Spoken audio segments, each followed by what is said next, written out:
2 weeks after my father's funeral, the first letter from the HOA arrived. It wasn't a condolence card. It just said my home was out of compliance due to an ownership irregularity. This was the house my father had owned for 30 years, the one I grew up in. I'd moved back to sort through his things while the estate was being settled. Everything was legal, everything was documented. But the HOA board didn't care. The man behind it all was Harold. He wasn't the president or some loud, dramatic guy. He was quiet, spoke softly, and hid behind procedure. He claimed that until the title officially transferred, I was an unauthorized occupant. That's when the harassment began. Oh. Late fees started piling up. Violation notices appeared on my door. They even threatened legal action for improper residency. My neighbors started whispering. Some thought I was squatting. Others just avoided me completely. The grief I was already dealing with turned into a constant fear.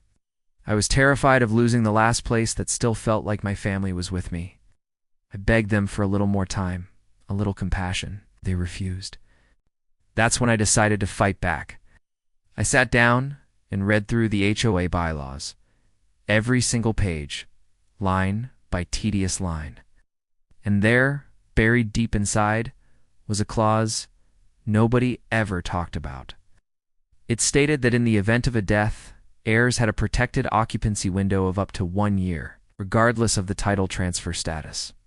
No fines, no enforcement, and no eviction attempts were allowed during that time. Harold knew about this rule. He had to. I started digging and found proof.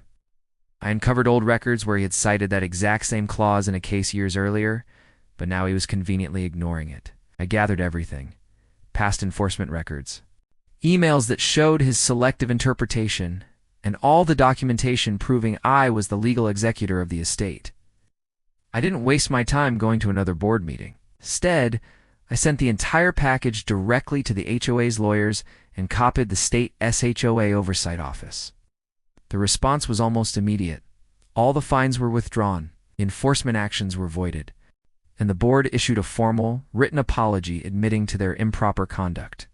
The following week, Harold quietly resigned. The house stayed in my family, and the HOA was forced to update its rules to make sure inheritance protections could never be misinterpreted again. Some battles aren't just about rules or power. They're about memory and the places we refuse to let go of. If you want more stories where quiet persistence protects what matters most, subscribe, because the next fight might start when someone thinks you're too tired to push back.